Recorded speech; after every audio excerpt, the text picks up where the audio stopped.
Vous rappelez-vous du monde d'hier, de l'ancien monde? Un monde où les enfants jouaient dans la rue. Un monde où nous étions libres de nous rencontrer, de s'aimer, de faire la fête. Un monde où nous pouvions nous exprimer en toute liberté. Un monde où nous étions libres de faire des choix. Choisir comment nous voulions vivre, comment nous voulions mourir, de la manière dont nous voulions nous soigner. Eh bien, ce monde n'existe plus. Et ne reviendra plus.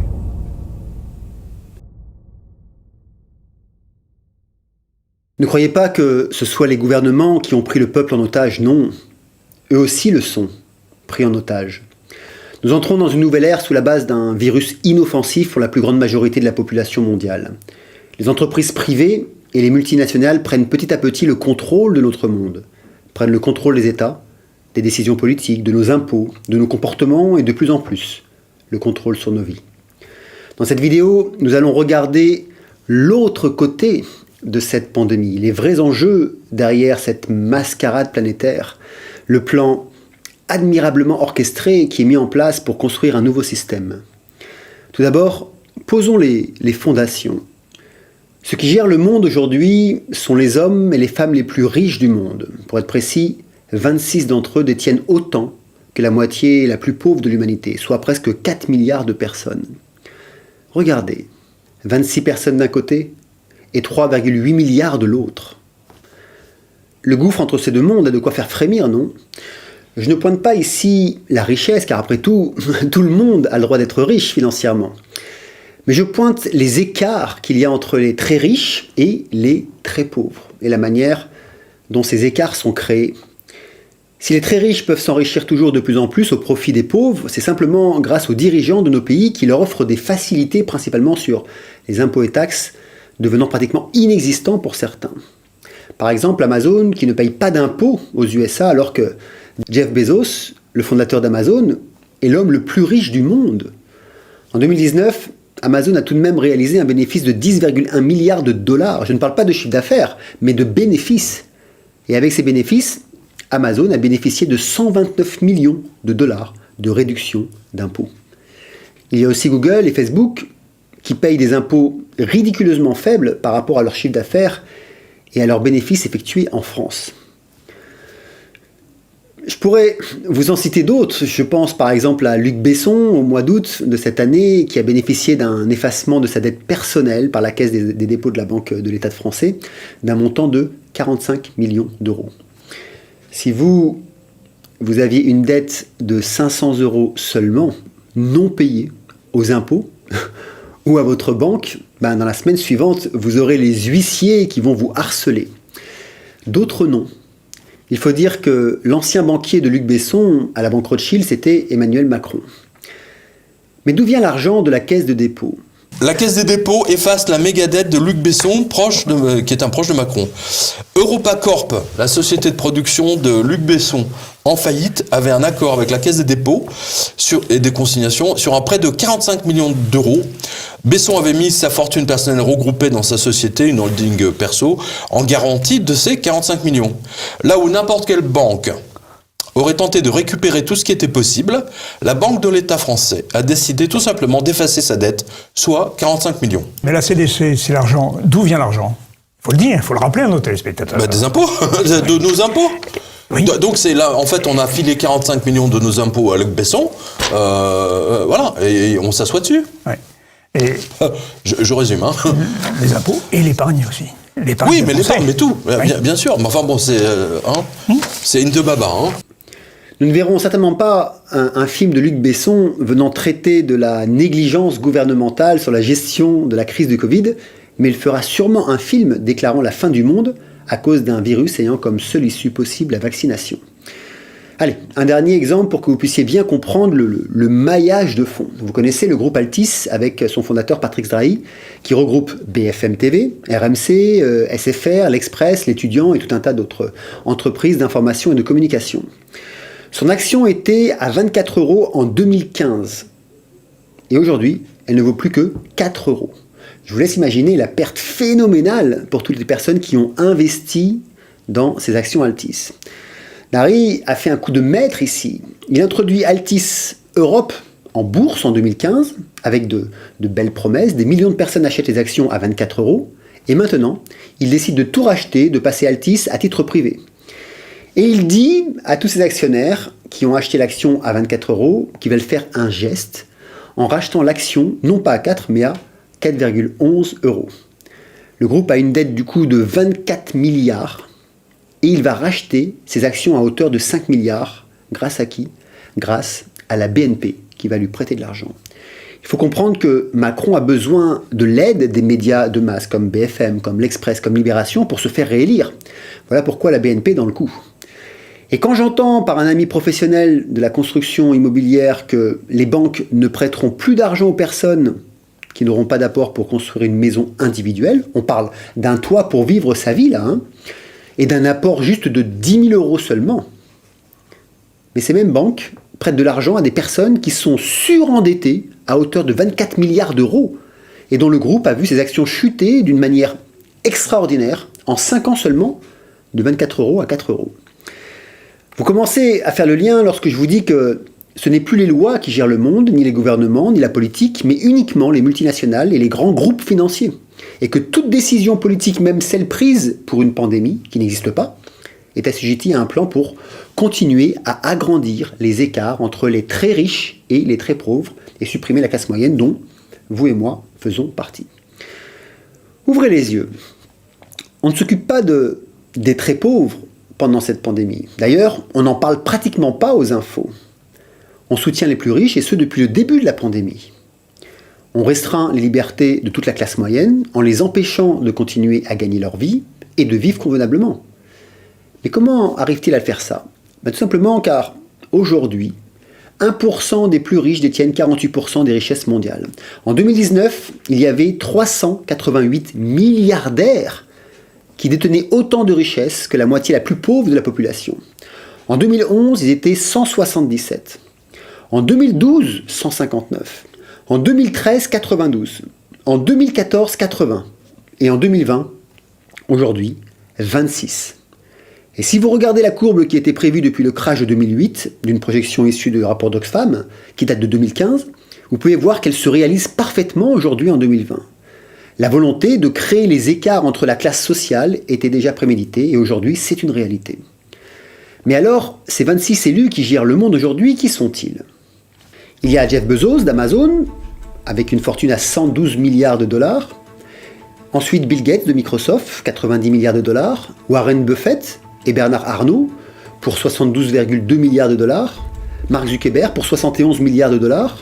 Amancio Ortega d'Inditex pour 70 milliards de dollars. Steph Balimer, l'ex de Microsoft, pour 69,6 milliards de dollars. Carlos Slim de Magna Telephone, 67,1 milliards de dollars. Et puis il y a Charles et David Koch pour tous les deux 60 milliards de dollars chacun. Larry Ellison de Rax pour 58,5 milliards de dollars. Michael Bloomberg pour 50 milliards de dollars. Larry Page de Google pour 48,8 milliards de dollars, mais aussi Sergey Brin de Google aussi pour 47,5 milliards de dollars. Jill Walton pour 46,4 milliards de dollars, Robons Walton 46,2, Alice Walton, les trois de Walmart pour 46 milliards de dollars. Mao Tang de Tencent pour 45,3 milliards de dollars. Il y a Françoise Bettencourt-Meyer de chez L'Oréal pour 42,2 milliards de dollars. Mukesh Ambani de Reliance Industries pour 40,1 milliards de dollars. Jack Ma de Alibaba, 39 milliards de dollars. Sheldon Adelson, promoteur, 30,5 milliards de dollars. Wakayan d'Evergrande pour 29 milliards de dollars. Li Ka-shing, promoteur amateur, 23 milliards de dollars. Li Shoki de Anderson, 26,8 millions de dollars. Wang Jialin d'Allian Wanda Group pour 14,2 milliards de dollars. Nous sommes dans l'ère où les écarts entre pauvres et riches s'accroît de jour en jour. De plus, il faut savoir que leur richesse croît de plusieurs millions de dollars chaque jour. Mais alors, me direz-vous, quel lien y a-t-il entre ces milliardaires et la crise sanitaire ? Il faut comprendre que ces milliardaires ont un poids énorme sur les gouvernements, sur les médias.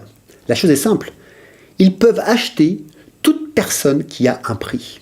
Nous l'avons vu lorsque Bill Gates a fait un don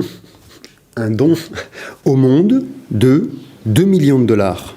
Vous n'entendrez jamais, bien sûr, le monde mettre à mal ou douter de Bill Gates ou de toute entreprise gravitant autour de Bill Gates, ni aujourd'hui ni demain. Le monde est donc corrompu.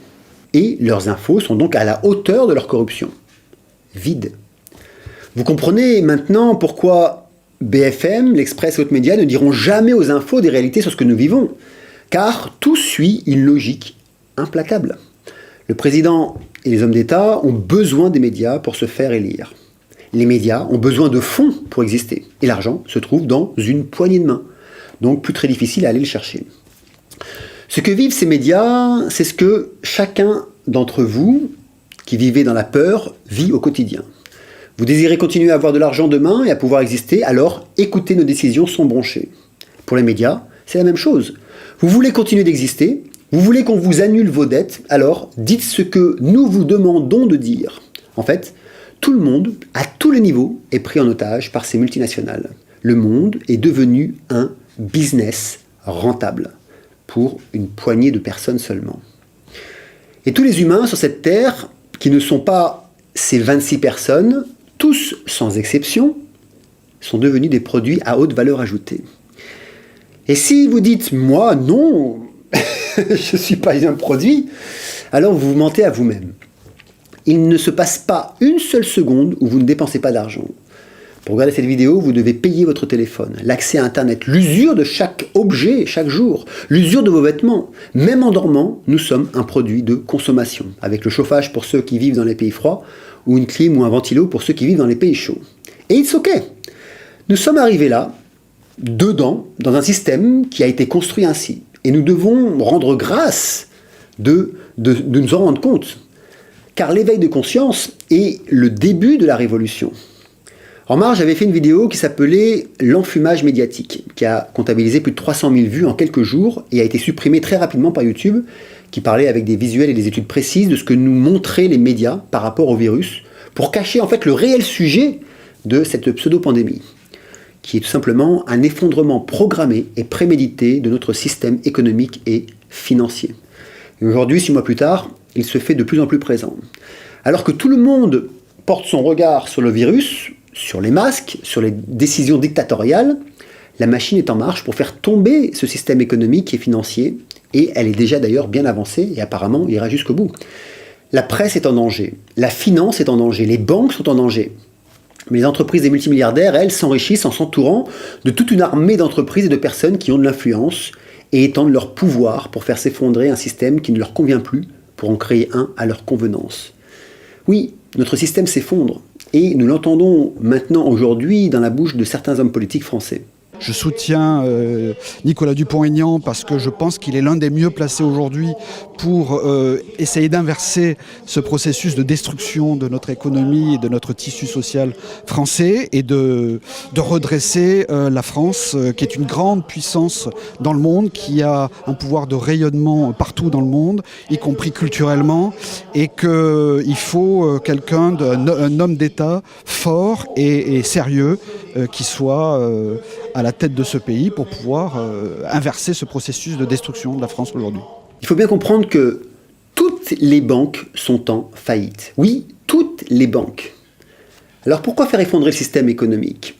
Comme je vous l'avais annoncé en mars, pour calfeutrer les actions criminelles des financiers et banquiers qui ont généré la crise de 2008, laquelle nous ne sommes jamais vraiment sortis et jamais vraiment relevés d'ailleurs. Plus on crée de la monnaie pour aider les grandes banques et les grandes multinationales, moins l'argent a de la valeur. Aujourd'hui, l'euro ou les dollars sont sur le point de perdre toute leur valeur. Le climat des affaires en France est passé sous le seuil de la crise de 2008. Le PIB de la France a franchi le cap le plus bas depuis 1949. Le plus bas étant en mai 1968, le temps où les Français n'avaient pas besoin de faire une demande et attendre une approbation pour manifester leur colère et leur désaccord dans la rue. Mais ça se traduit du coup par une vraie inflation que chacun vit aujourd'hui, mais qui passe inaperçue. Ici à Bali par exemple, on a pris 35% dans la figure. C'est-à-dire que si je devais changer mon argent en euros par rapport à il y a 8 mois, je perdrais 35% de ma valeur initiale. Eh bien sachez que l'inflation en France cette année, le vrai, est presque de 20%.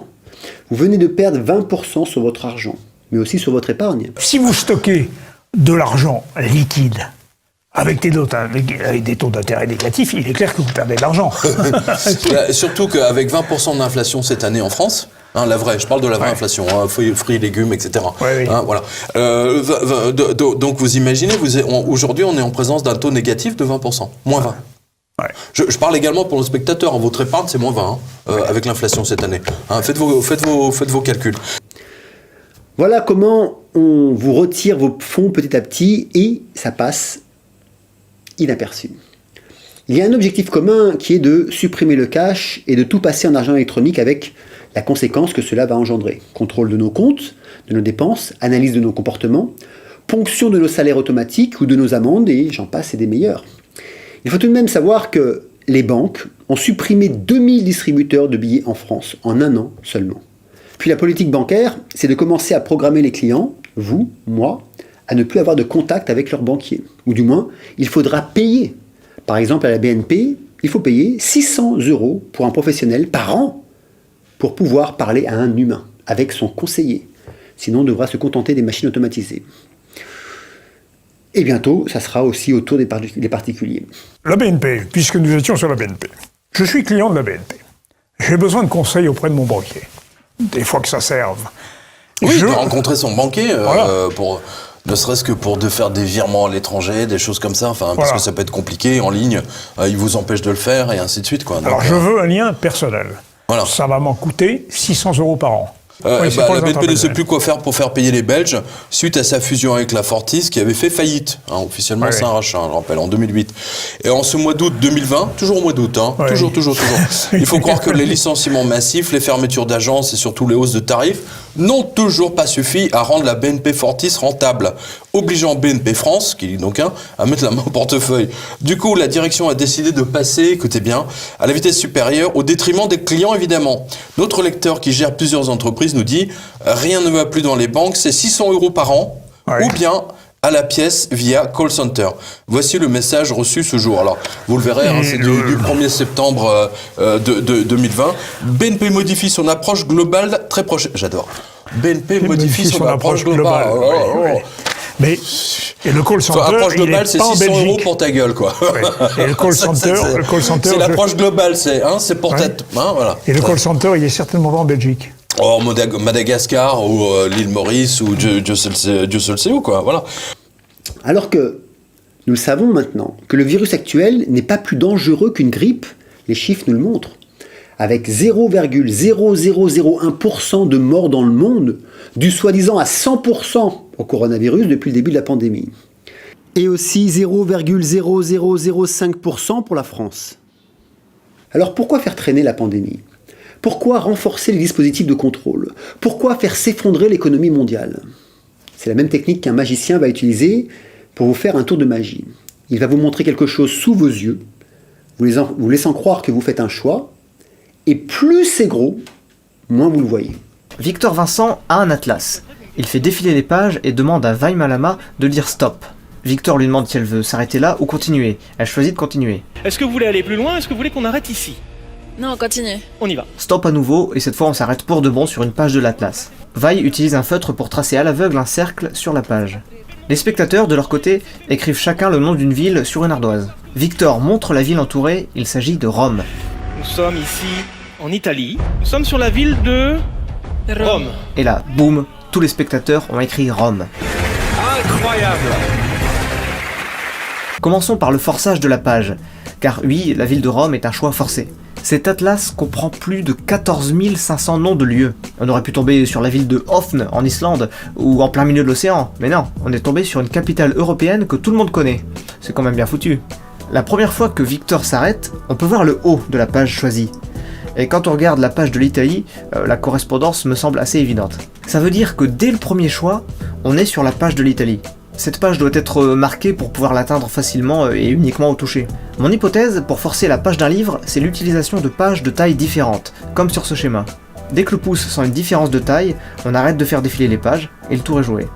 Le truc maintenant, c'est que quand Victor demande à Vai si elle veut continuer à faire défiler les pages, elle dit oui. S'il allait vraiment plus loin, on quitterait la page de l'Italie et le tour serait foutu. Alors, quelle ruse utilise Victor pour tomber à nouveau sur l'Italie? C'est simple, au lieu de continuer à partir de là où il est, il reprend du début, comme on peut le voir sur cet extrait. Non, continue. On y va. Stop. Ici? Et personne ne semble le remarquer, c'est ouf, non? Des trucs ont lieu sous notre nez, à la vue de tous, et on s'en rend pas compte. C'est un des aspects les plus amusants de la magie, je trouve. Bref, la page est forcée. Comment forcer la ville de Rome précisément maintenant? J'ai juste une question pour vous. Est-ce que vous avez vu Vaille tracer un cercle au feutre? Ce que vous avez vu, c'est Vaille utilisant un feutre sur la page, mais sans que la page soit visible. Personne ne voit cette page avant la révélation finale. Personne ne voit cette page sans le cercle. Et oui, le cercle est tracé depuis le début, et quand Victor demande à Vaille d'en dessiner un, il lui donne un feutre qui ne fonctionne pas. Elle a la sensation de tracer, on a tous l'impression qu'elle trace quelque chose, mais en fait non. Entre nous, ce magnifique petit cercle sur la page est trop bien foutu pour avoir été tracé à l'aveuglette par en dessous. Essayez un peu de tenir un feutre comme ça et de tracer un cercle par en dessous, ça devrait donner un truc dans ce genre-là. Surtout si c'est quelqu'un d'autre qui tient le livre. D'ailleurs, quand elle dessine, Vaille dit « C'est bon? C'est pas très long. Et quand elle regarde son soi-disant cercle, je pense qu'elle se rend compte que ça peut pas être le sien. Bien, on sait que Rome a été forcé. Du coup, quand tous les spectateurs écrivent Rome sur leur ardoise, je suis désolé, mais ils ont forcément été briefés. Tous les spectateurs, sans exception, sont complices. Des trucs ont lieu sous notre nez, à la vue de tous, et on s'en rend pas compte. C'est un des aspects les plus amusants de la magie, je trouve. Des trucs ont lieu sous notre nez, à la vue de tous, et on s'en rend pas compte. C'est un des aspects les plus amusants de la magie, je trouve.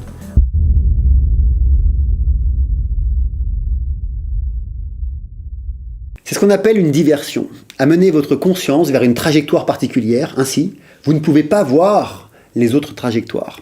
Et c'est très facile puisque dans mon métier de formateur de coach, j'enseigne ce genre de technique à mes élèves. Une technique très simple, par exemple, pour faire sortir une personne, je sais pas moi, une personne sportive, par exemple, de la dépression en quelques secondes. Une personne dépressive est dans une trajectoire, celle de la dépression. Donc sa conscience et son cerveau ne verra jamais la lumière ni la joie. Pour la faire sortir de cette dépression, on ne va jamais lui parler de son problème, mais on va simplement faire une diversion. Comme un magicien, en lui racontant une histoire inventée sur le moment, qui n'a aucun intérêt, ni aucune valeur, mais qui doit avoir un lien de près ou de loin avec elle, et aussi avec le corps. Comme par exemple, tu sais, hier, j'ai été faire une session de surf, et au moment où j'ai voulu me relever, j'ai failli perdre l'équilibre, mais je me suis rattrapé au dernier moment et c'était absolument merveilleux, c'était extraordinaire. J'ai pris une vague comme jamais j'en ai pris. Quel pur moment de plaisir, de joie, de communion avec les éléments. Mais pendant que je raconte cette histoire, qui parle de moi, je vais en même temps relever le dos de la personne, celle qui est dépressive. Puis en même temps mettre ses épaules en arrière. Et puis je vais lui mettre la tête droite. Comme si je voulais vivre ces moments avec elle, comme si je voulais la faire surfer avec moi. Ce simple mouvement a pour effet de remettre la joie dans le cerveau. Et j'accentue cela avec l'intensité de mes mots et les émotions que mes mots, et à chaque fois que je dis la joie, le bonheur, en même temps, qu'est-ce que je fais? Je vais faire une légère pression sur une partie spécifique de son corps qui sera toujours au même endroit. Ainsi, elle réagira à une émotion positive ou un léger sourire. Eh bien, je lui renverrai ce message, cette pression qui ira à son cerveau et qui lui dira « Tiens, là, tu ressens du plaisir ». Puis quand j'ai terminé mon histoire et que la personne est totalement redressée, je lui demande de me raconter un souvenir qu'il a aussi mis dans cette joie, un pur moment de plaisir, et répétant les mêmes mots que j'avais dit et en appuyant toujours sur son corps au même endroit. Ceci, pourquoi faire? Pour renvoyer le même message de joie à son cerveau. Et là, la personne change de ton, sourit car elle n'est plus dans le présent dépressif, mais dans son passé agréable. Et dès qu'elle atteint son paroxysme, je fais une dernière pression pour ancrer la joie dans ce cerveau, je m'écarte d'elle et lui fais prendre conscience de sa joie du moment présent. La dépression a disparu. Et maintenant, on peut démarrer la session de coaching. Vous voyez ici, la diversion est faite, je dirais, dans un but de croissance positive. C'est ce que j'appelle dans mon école de coach l'influence positive. Mais vous pouvez aussi comprendre que cette même diversion peut être faite à des fins machiavéliques. Il est tout aussi possible de mettre les mêmes personnes en dépression dans la seconde même, ce que je fais aussi d'ailleurs dans la formation de coach. Car parfois, il faut mettre quelqu'un dans un état dépressif, puis le faire sortir de cet état dépressif, puis l'y remettre pour qu'il se rende compte de la dépression. Et qu'il se rende compte aussi que la dépression, c'est un choix. Sauf que moi, je l'enseigne. Par contre, quand la diversion n'est pas enseignée, alors elle est subie et vécue comme une réalité. Et nous en vivons une actuellement en grandeur nature. C'est un projet qui nous dépasse tous, un projet d'ailleurs de grande envergure. En 2015, ça a été inauguré par certains de ces 26 plus riches personnes de notre monde. Sous couvert de 17 buts ou objectifs mondiaux, tous plus honorables les uns que les autres, comme plus de pauvreté dans le monde, plus de personnes qui ont faim, comme une meilleure santé en général, une éducation de qualité, l'égalité des sexes, de l'eau pure et accessible à tout le monde, une énergie clean et abordable, un travail décent et une économie croissante, des nouvelles innovations pour de meilleures infrastructures industrielles, la réduction des inégalités, des villes et des villages qui auront un développement durable, une consommation et production responsable, la prise de décision de faire passer les problèmes climatiques en priorité, la préservation des océans, une vie en accord avec la nature, une justice juste et solide, et l'entraide pour but commun. Je signale en passant tout de même qu'il n'y a aucun but pour le génocide animalier du XXIe siècle. Ces buts sont le principe de la diversion. Tous les membres de l'organisation qui s'appelle Global Goals, les buts globaux, œuvrent ardemment pour utiliser la pandémie pour reconstruire un nouveau monde, le leur. Ce projet a démarré en 2015 et a pour date limite 2030. En gros, les membres de The Global Goals veulent réaliser en 15 ans ce qu'aucun pays, aucun gouvernement, aucune humanité n'a réussi à faire depuis que la Terre existe. Sur le papier, nous rêvons tous d'un monde tel qu'il nous est présenté, n'est-ce pas? C'est ici que la diversion se place. Alors que nous sommes tous désœuvrés, nous voulons tous que cela s'arrête, nous voulons tous un monde meilleur. D'ailleurs, en termes de communication et marketing, ils ont mis le paquet. Un visuel parfait, reconnaissable, belle couleur, inspirant la joie, dans un monde proche d'une poubelle flottante où les inégalités, la souffrance, la dépression, les suicides, les pertes de repères n'ont jamais été aussi grands. Je vous rappelle tout de même que les gourous de sectes ne prennent que les gens les plus démunis pour les motiver à entrer dans leur secte. La population mondiale est démunie actuellement sous couvert d'un virus. Je vous laisse deviner qui sont les gourous et qui sont les adeptes. Et ils ne s'en cachent pas. Ils annoncent clairement que la pandémie est un portail et qu'il faut l'utiliser pour tout modifier le système. Whatever it is, coronavirus has made the mighty kneel and brought the world to a halt, like nothing else could. Our minds are still racing back and forth, longing for a return to normality, trying to stitch our future to our past and refusing to acknowledge the rupture. But the rupture exists. And in the midst of this terrible despair, it offers us a chance to rethink the doomsday machine we have built for ourselves. Nothing could be worse than a return to normality. Historically, pandemics have forced humans to break with the past and imagine their world anew. This one is no different. It is a portal, a gateway between one world and the next. We can choose to walk through it, dragging the carcasses of our prejudice and hatred, our avarice, our databanks and dead ideas, our dead rivers and smoky skies behind us. Or we can walk through lightly, with little luggage, ready to imagine another world.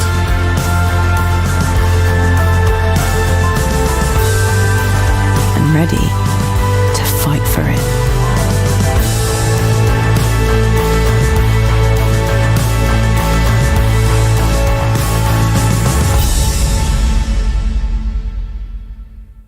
Tous les dirigeants du monde y participent, sauf Donald Trump. Et nous y retrouvons comme fondateurs premiers la fondation Bill et Melinda Gates de Google, Mastercard, Salesforce, UNICEF, Vision 2030 qui est un plan de développement mis en place par le prince héritier d'Arabie Saoudite, à la création de Global Goal en 2015 avec le but final pour 2030. Et je vous laisse regarder les autres partenaires comme Coca-Cola, Nike, Unilever et des centaines d'autres.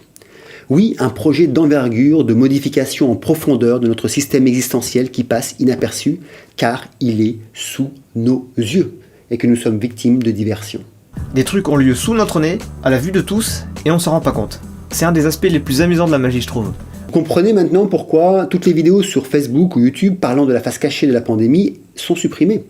Non pas pour les propos énoncés, mais pour faire en sorte que la diversion continue. Je vous avais déjà parlé de la technique de la confusion dans une autre de mes vidéos. Et cette technique est admirablement utilisée chaque jour, en changeant les règles, les chiffres, les résultats des recherches aussi, en se contredisant, Ainsi, ne sachant plus quoi penser, alors certains accepteront les décisions d'une autorité perçue. Et leur message est très bien fait en termes de communication. Les messages subliminaux qui y traversent aussi. Alors oui, la chute de l'économie mondiale est programmée pour pouvoir mettre toute la classe moyenne en difficulté et avoir un meilleur contrôle sur elle. Rendre les pauvres plus pauvres qu'ils ne le sont. Rappelez-vous, le monde est un business dont nous sommes les produits. Et pendant ce temps, les ultra-riches et psychopathes qui veulent prendre le pouvoir sur ce monde, eux, continuent de s'enrichir avec vos impôts, avec les planches à billets, avec vos biens et avec vos entreprises que vous allez devoir vendre ou peut-être vous séparer. Et ça passera par le retrait de l'argent liquide pour remplacer le cash par l'argent électronique, avec les transactions de plus en plus faciles, rapides, et un traçage sans demi-mesure grâce à la technologie 5G, puis la 6G, qui est déjà à côté de chez vous d'ailleurs. Ici à Bali, ils nous ont déjà remplacé les box d'accès Internet avec des box 5G. Et les antennes sont déjà implantées. Ça passera aussi par l'obligation d'une bonne santé, comme il l'affiche sur le site de The Global Goals, par l'obligation d'être bien vacciné contre toutes les maladies où vous pourriez nuire à la population mondiale par, je dirais, un autre formatage à l'école, par le contrôle des pauvres et des classes moyennes. Nous entendons déjà les décrets ou les lois proposant de ne pas autoriser de personnes à voyager si elles ne sont pas vaccinées contre le Covid. C'est ainsi que l'on réduit nos libertés par le retrait de nos plaisirs et de tous nos plaisirs de vie. Tout ce qui nous rend heureux, comme manger tard au restaurant, aller au cinéma, aller chez des amis, aller à un concert, faire une formation. Alors, quoi faire au milieu de ces psychopathes manipulateurs, menteurs, fous furieux, avides de pouvoir, voyant le monde et les humains comme des produits? Une fortune comme Mark Zuckerberg lui permettrait normalement de vivre pendant les 50 ans qu'il lui reste à vivre avec environ 60 millions de dollars de salaire mensuel, soit pratiquement 2 millions de salaires par jour, soit presque 100 000 dollars à la minute, soit un salaire de 1700 dollars à la seconde. Et vous pouvez multiplier par 3 pour le président d'Amazon. Alors, qu'est-ce qui peut motiver un être humain, mortel, comme tous les autres êtres humains, à continuer à courir après l'argent ? À continuer à se battre pour la réduction des taxes, alors qu'il a atteint des montants qui n'ont plus aucun sens de vie profonde. Je ne vois qu'une seule réponse. Une maladie mentale. Et je peux vous dire une troisième chose. On ira ensemble vers ce nouvel ordre mondial. Et personne, je dis bien, personne ne pourra s'y opposer. Alors, comment agir au milieu de tout ça ? Tout d'abord, restez avec les yeux et les oreilles bien ouverts et regardez toujours les deux mains du magicien, et surtout la main qu'il ne vous montre pas. Ignorez ceux qui suivent la voie de la peur, toute personne qui tentera de vous faire accepter cette pseudo-pandémie. Ignorez les personnes qui tentent de vous faire accepter le vaccin, le carnet de santé électronique. Surveillez aussi les applications de vos téléphones. Concentrez-vous sur les opportunités à prendre de cette situation. Vous n'échapperez pas au changement, alors anticipez-les. Et même si des vampires d'ambition autour de vous vous pointent du doigt, it's okay. Et si la situation est difficile, et si la solution c'est de changer de métier, peut-être de changer de lieu, de vie par exemple, de relation, mais aussi de style de vie pour préserver votre liberté, alors le seul conseil que je peux vous donner, c'est de le faire. Ces 5 derniers mois, j'ai accompagné plus de 80 personnes à changer de trajectoire de vie professionnelle. Ça a été des virages à 180 degrés. Rappelez-vous que vous n'êtes pas seul non plus. Nous sommes des millions dans le monde à résister chacun à notre manière. Nous sommes des millions à lutter à notre manière, à informer, à éveiller avec bienveillance. Regroupez-vous, communiquez ensemble sur les opportunités à prendre, sur les changements que vous allez mettre en place. Anticipez votre avenir avant que d'autres ne décident pour vous de votre vie. Si vous avez des fonds, par exemple, alors achetez de la terre ou investissez dans des entreprises éthiques. Ne laissez pas votre argent en épargne. Les banques, toutes les banques sont en faillite. Reconnectez-vous aussi avec vos valeurs et ne les violez pas. Et surtout, ne les violez pas vous-même, parce que vous allez le regretter. Rappelez-vous aussi qu'ils ne sont qu'une poignée, mais qu'ils ne sont pas le monde. Chacun a le droit de jouer sur cette terre. Chacun a le droit de s'amuser sur cette planète, car elle n'appartient à personne. Pour jouer votre vie, vous devez commencer par reprendre le contrôle de celle-ci, psychologiquement, spirituellement, financièrement, relationnellement et professionnellement. Nous vivons un moment charnière de notre histoire. Et vous savez quoi ? Nous avons 2 choix. Laisser d'autres personnes décider de la teinte que doit prendre notre vie, de décider soi-même de la couleur de celle-ci.